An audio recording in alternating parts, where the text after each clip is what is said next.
नमस्कार, कैसे हैं आप सब। और आप सबका स्वागत है किरण शिक्षार्थी मंच पर। तो हमारे नो हिंदी साहित्य के इतिहास की हमारी 9 क्लास हो चुकी है और आज हमारी 10वीं कक्षा है। और इससे पहले हम हिंदी साहित्य के इतिहास की परिभाषाएं पढ़ चुके हैं, हिंदी साहित्य इतिहास की लेखन पद्धतियां पढ़ चुके हैं और आज हम पढ़ेंगे हिंदी साहित्य के इतिहास के स्रोत भाग 1, हिंदी साहित्य का इतिहास, और ये क्लास 10 है। तो हिंदी साहित्य के स्रोत से क्या तात्पर्य है? हिंदी साहित्य के इतिहास के स्रोत से तात्पर्य है कि इतिहास लेखन से पूर्व की वे रचनाएं जिनसे कवियों, लेखकों एवं उनकी रचनाओं के बारे में जानकारी प्राप्त होती है। तो क्या अर्थ है हिंदी साहित्य के इतिहास के स्रोतों का? हिंदी साहित्य के इतिहास में कुछ रचनाएं ऐसी हैं जिनसे जो उनसे इतिहास लेखन से बाद की जो रचनाएं लिखी गई हैं उनसे ही प्रेरणा लेकर लिखी गई है, उन्हीं के आधार पर वो रचनाएं की गई हैं। तो सबसे पहले हम देखेंगे वार्ता ग्रंथ को। वार्ता ग्रंथ का जो रचना काल है वो है 1625 विक्रमी संवत। और इसके रचनाकार कौन है? इसके रचनाकार है गोकुल नाथ, जो कि विठल नाथ के पुत्र थे। और विठल नाथ के पिताजी का क्या नाम था? उनका नाम था वल्लभाचार्य। तो इनके 2 वार्ता ग्रंथ है, एक तो यहाँ पर आ गया है और एक हम अगले पेज पर देखेंगे। तो क्या है इनका वार्ता ग्रंथ? 84 वैष्णवन की वार्ता। इसमें क्या है? इसमें वल्लभाचार्य के 84 शिष्यों का परिचय ब्रजभाषा में दिया गया है। तो जो 84 वैष्णवन की वार्ता है उसमें क्या है? उसमें यह है कि इसमें वल्लभाचार्य के 84 शिष्यों का परिचय ब्रजभाषा में दिया गया है। और इसका जो रचना काल है वो क्या है? 1625 विक्रमी संवत है। चलिए अब आगे देख लेते हैं कि इनका जो दूसरा वार्ता ग्रंथ है वो कौन सा है।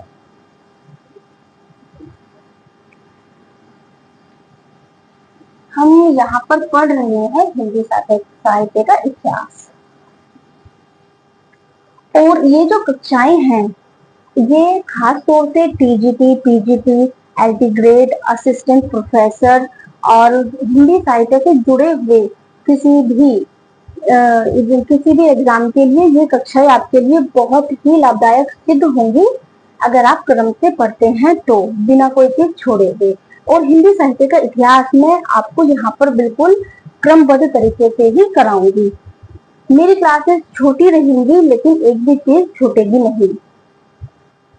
तो जो इनका दूसरा वार्ता ग्रंथ है वो देख लेते हैं कौन सा है। 252 वैष्णवन की वार्ता।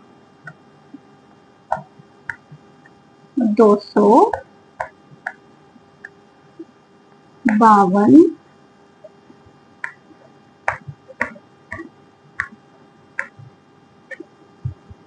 वैष्णवन की वार्ता।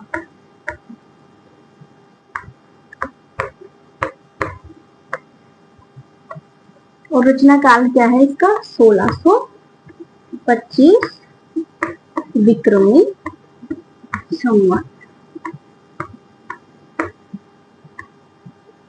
और इसके भी रचनाकार कौन है?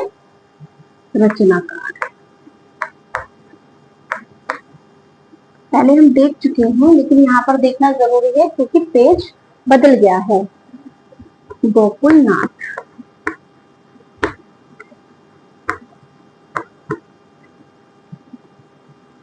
जो कि विठल नाथ के पुत्र हैं।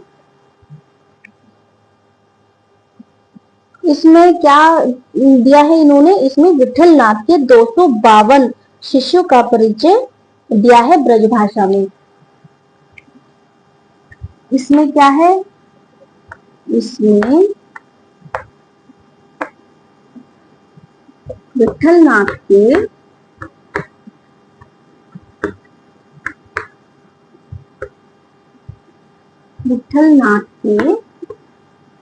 252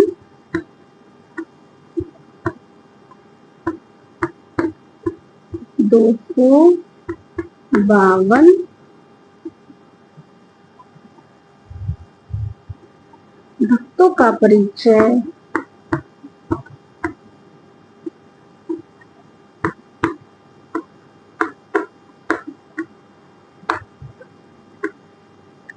ब्रज भाषा में दिया है।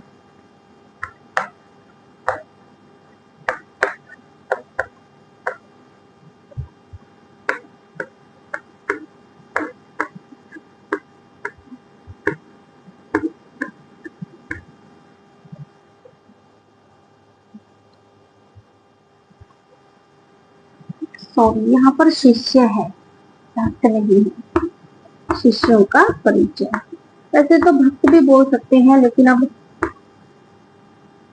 बुक में शिष्य ही लिखा है। शिष्यों का परिचय, यह परिचय गद्य में दिया गया है। और इसकी विशेष बात क्या है? यह परिचय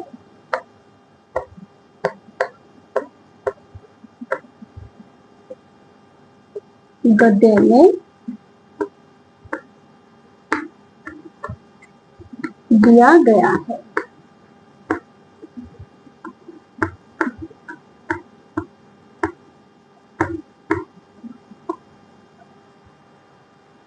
दो सौ 252 वैष्णवन की वार्ता, जो इसका रचना काल है वो है 1625 विक्रमी संवत।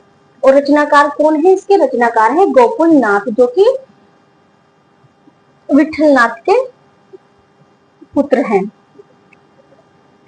इसमें विठलनाथ के 252 शिष्यों का परिचय ब्रज भाषा में दिया गया है। यह परिचय पद्य में ना होकर गद्य में दिया गया है।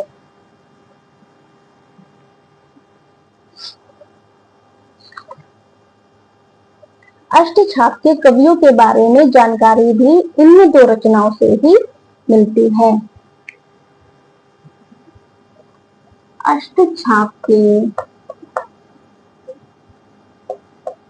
अष्टछाप कौन? अष्टसखा जिसमें सूरदास जी भी शामिल है।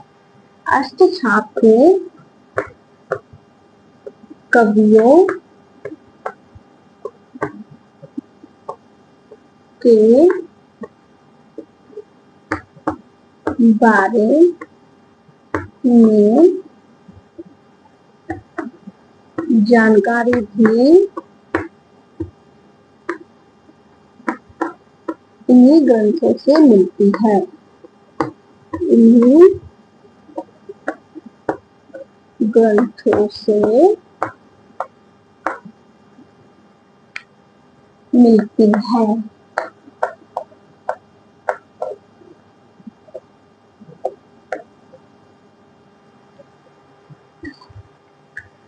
सबसे पहले जो वार्ता ग्रंथ में हमने देखा था 84 वैष्णवन की वार्ता को।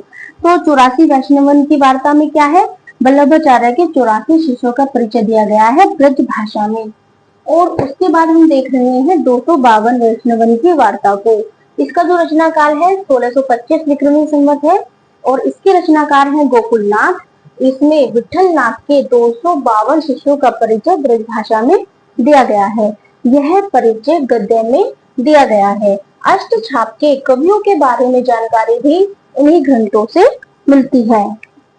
इसके एक और भी विशेष तथ्य हैं जिन्हें मुझे लगता है करना जरूरी है।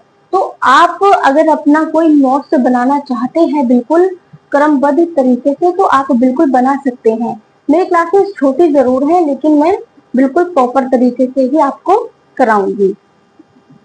ठीक है,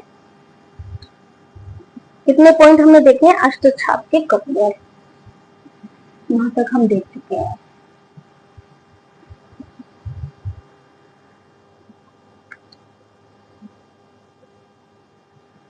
और इन ग्रंथों की जो भाषा है वो ब्रज भाषा है। वैसे वो मैंने आपको लिखवाया है। इन ग्रंथों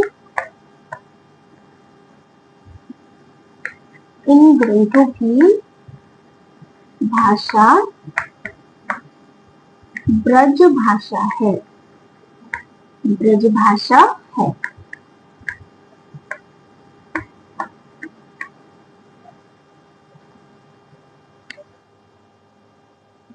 पुष्टि मार्ग में दीक्षित वैष्णव भक्तों का परिचय।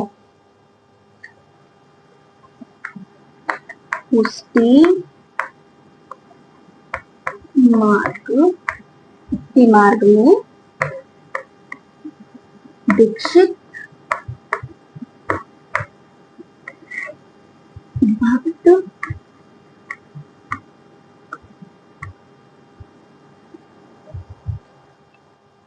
पुष्टि मार्ग में दीक्षित वैष्णव भक्तों का परिचय। दीक्षित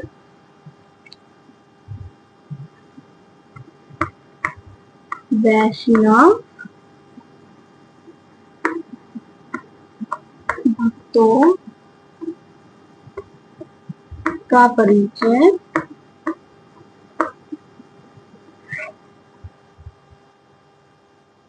वैष्णव भक्तों का परिचय ब्रज भाषा गद्य में दिया गया है।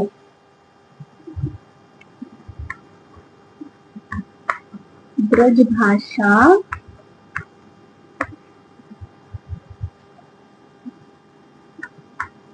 गद्य में दिया गया है।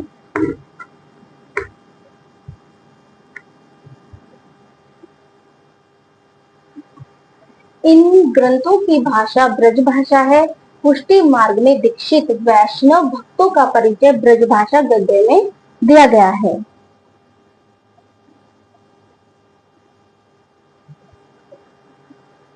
देखिए, इनका पिता और पुत्र का क्रम भी पूछ लिया जाता है। तो सबसे पहले हम देखेंगे, सबसे जो पहले हैं वो है वल्लभाचार्य। वल्लभाचार्य, पिता और पुत्र का क्रम भी पूछ लिया जाता है। वल्लभाचार्य के पुत्र कौन? विठलनाथ।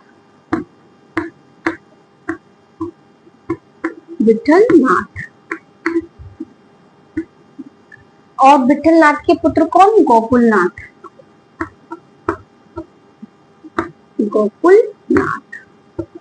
जिन्होंने यह वार्ता ग्रंथ लिखे हैं। ठीक है, यह क्रम भी आप याद रखिएगा, बहुत इंपॉर्टेंट है, ये पूछ लिया जाता है कई बार। डॉक्टर धीरेन्द्र वर्मा इन दोनों ग्रंथों को अलग अलग व्यक्तियों के द्वारा रचित मानते हैं। एक ये जो बात है ये बहुत इंपॉर्टेंट है। डॉक्टर धीरेन्द्र वर्मा इन दोनों ग्रंथों को धीरेन्द्र वर्मा इन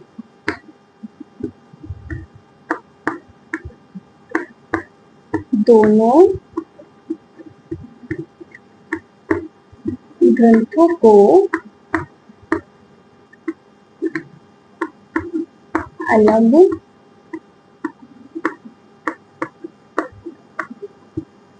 अलग अलग व्यक्तियों द्वारा रचित मानते हैं।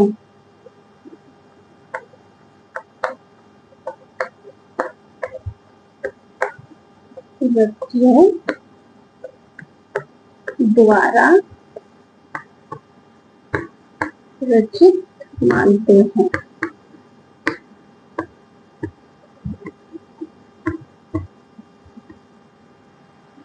तो वार्ता ग्रंथ जो है वो हमारे कंप्लीट हो गए हैं। तो क्या है इन ग्रंथों में? यह किसी एक ग्रंथ की विशेषताएं नहीं है, ये दोनों पर ही लागू होती हैं। 84 वैष्णवन की वार्ता पर भी और 252 वैष्णवन की वार्ता पर भी। इन ग्रंथों की भाषा ब्रज भाषा है।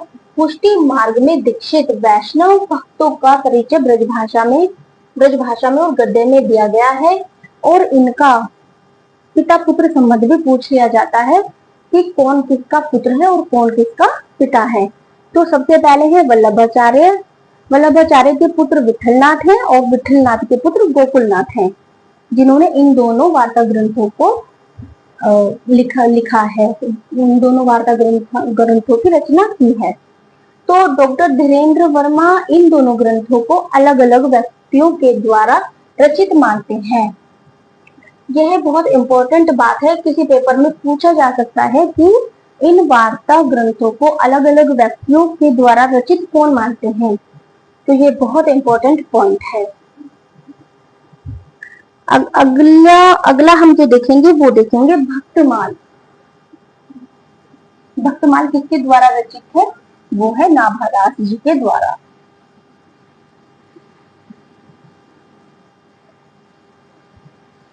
हम पढ़ रहे हैं हिंदी साहित्य के इतिहास के स्रोत में, और अगला ग्रंथ हम देखने वाले हैं भक्तमाल।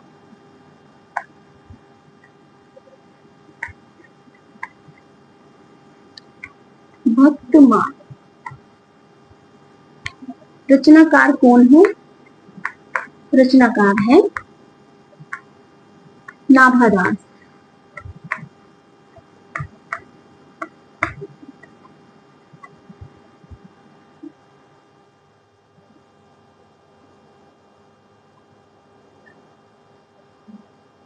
इनके जो इनका रचना काल है उसके बारे में अलग अलग विद्वानों ने अपने अपने मत दिए हैं, तो वो देखना हमारे लिए बहुत जरूरी है क्योंकि पूछा जा सकता है।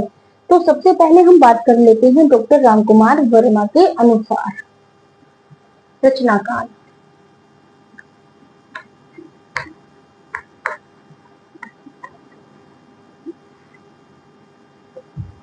डॉक्टर रामकुमार वर्मा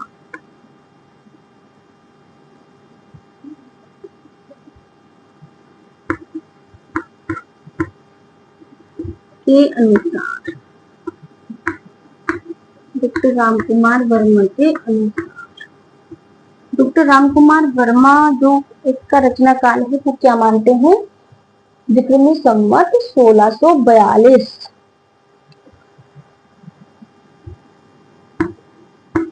विक्रमी संवत 1642।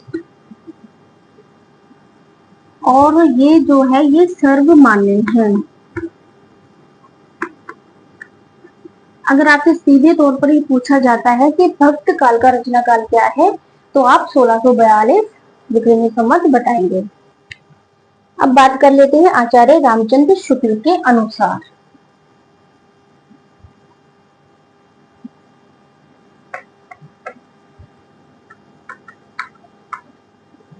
रामचंद्र शुक्ल के अनुसार,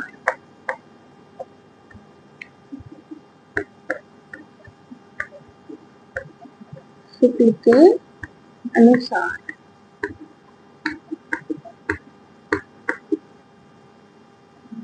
आचार्य रामचंद्र शुक्ल क्या मानते हैं?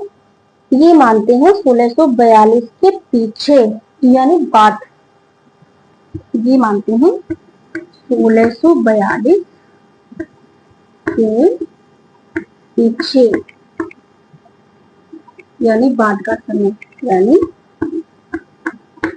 बाद यानी बाद में 1642 के बाद में मानते हैं। अब देख लेते हैं डॉक्टर नगेंद्र को।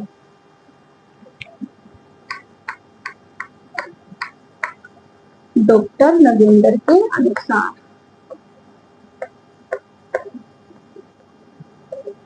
डॉक्टर नगेंद्र के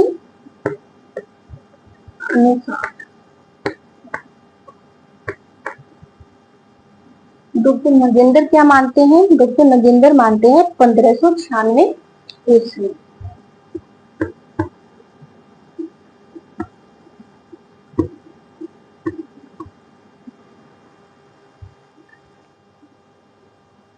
महावीर सिंह गहलोत के अनुसार, महावीर सिंह गहलोत क्या मानते हैं? महावीर सिंह गहलोत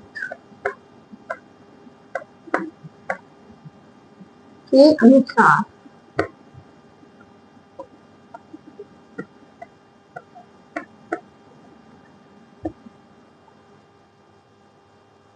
1658 ईस्वी।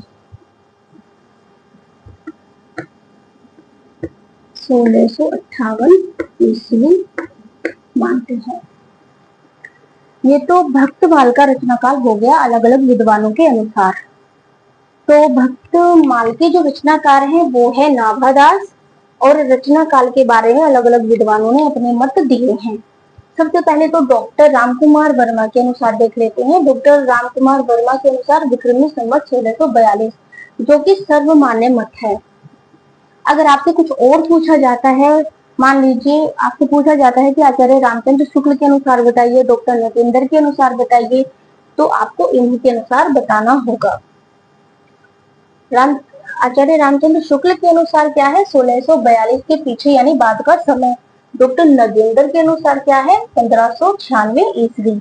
और महावीर सिंह गहलोत के अनुसार है 1658 ईस्वी। इसके बारे में कुछ महत्वपूर्ण तथ्य भी हैं, वो भी देख लेते हैं।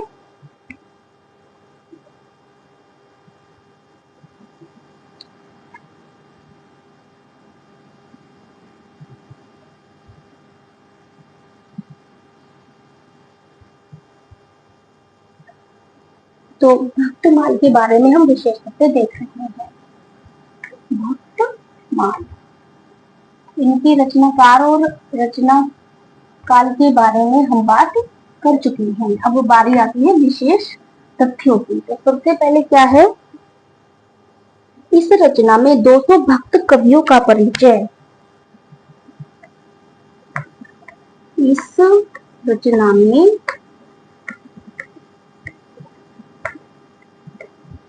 200 भक्त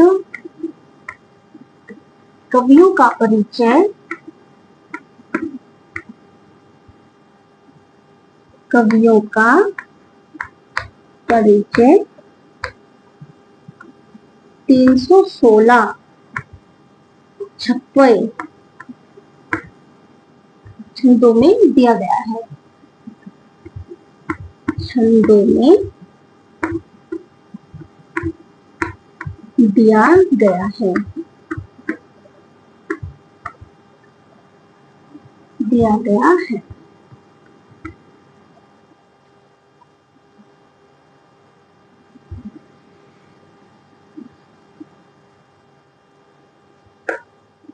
तुलसी का परिचय सबसे पहले इसी रचना से प्राप्त होता है।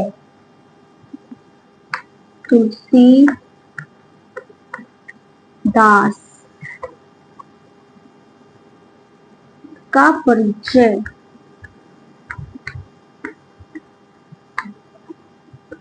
सबसे पहले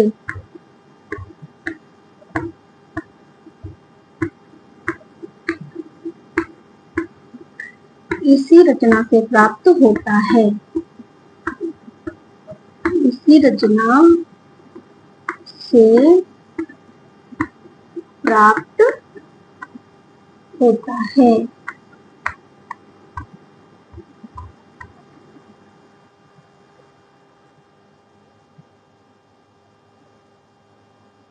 तुलसी को विशेष आदर देते हुए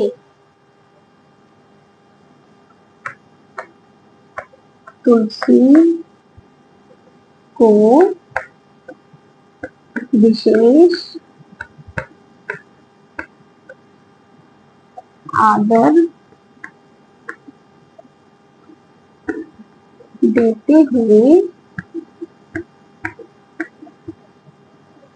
विशेष आदर देते हुए नाभादास ने अपने इस ग्रंथ का सुमेरु कहा है। नाभादास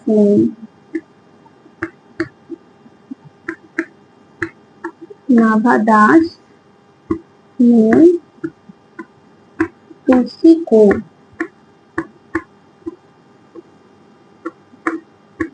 अपने इस ग्रंथ का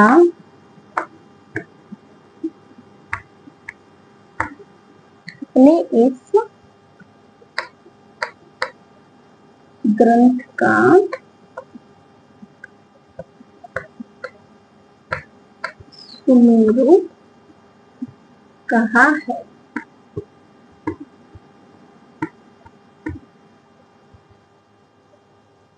डॉक्टर रामकुमार वर्मा इस रचना में 108 छप्पे छंद मानते हैं। मोस्ट है ये पंक्ति। डॉक्टर राम कुमार वर्मा इस रचना में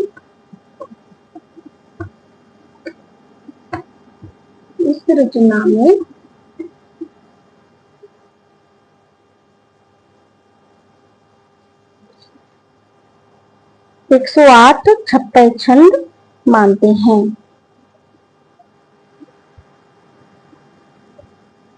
108 छप्पै छंद मानते हैं।